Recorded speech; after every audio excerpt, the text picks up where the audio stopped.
Hi, BJ Posnecki. In this video, I'm going to show you how to adjust the depth of a floodlight bulb in your can. So naturally, it's always best to just turn the power off.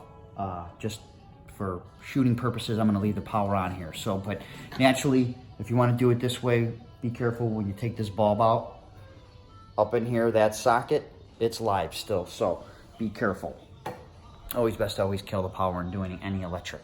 So now there's always a few different styles of can lights, can trims, so things can vary a little bit. So this particular one is, I believe it's the Halo or Juno can light and trim, where it has these little springs that hold this trim, this trim and this housing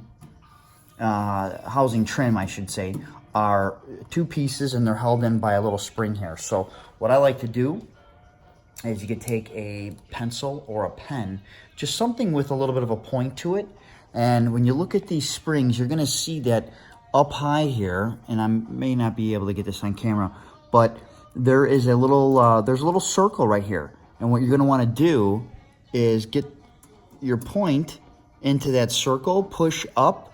This is the spring. We want to just take this spring off, like you saw me do there. Now, there's usually two of them. So we're going to go to the other side here. I'm going to do this left-handed.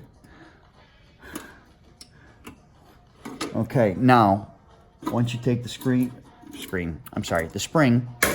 whoops, off, this housing will come off here. So we're just going to set this down.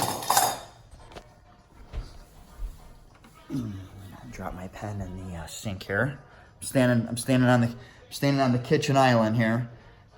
Be careful, especially standing if there's an overhang. There's an overhang on this particular island here. So if you're doing something like this, be cautious or be conscious of where you're standing, because as you can see here, there's an overhang. So you don't want to be stepping on an overhang.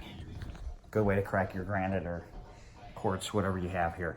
So up in here, you're gonna see this particular can, it has two of these, one on each side. And what you'll do is you'll loosen up the wing nut, and then you can raise and lower where the socket base plate is. You can raise and lower this to get a different height where the bulb is within the can. So go ahead and unloosen that up, set it where you want it. Okay, tighten everything back up, and then I'm just gonna, it's too tough to try to put the trim on with one hand because it's a two-hand thing. So what you gotta do is you gotta hold the trim plate in place with one hand, and then with the other hand, come in with your pen or whatever object you're using for these springs here. Go ahead and put it in that circle, and then go ahead and put them back up into, I'll take it down, back into that little,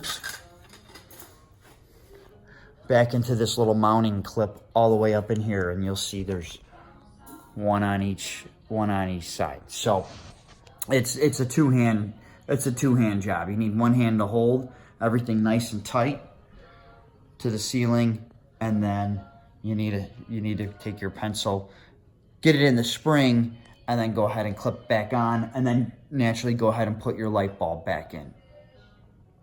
Like I said, there's going to be some variances on these different trim rings. You could always Google your particular manufacturer's brand, and usually they have the removal and the installation and removal instructions in there as well. So I hope you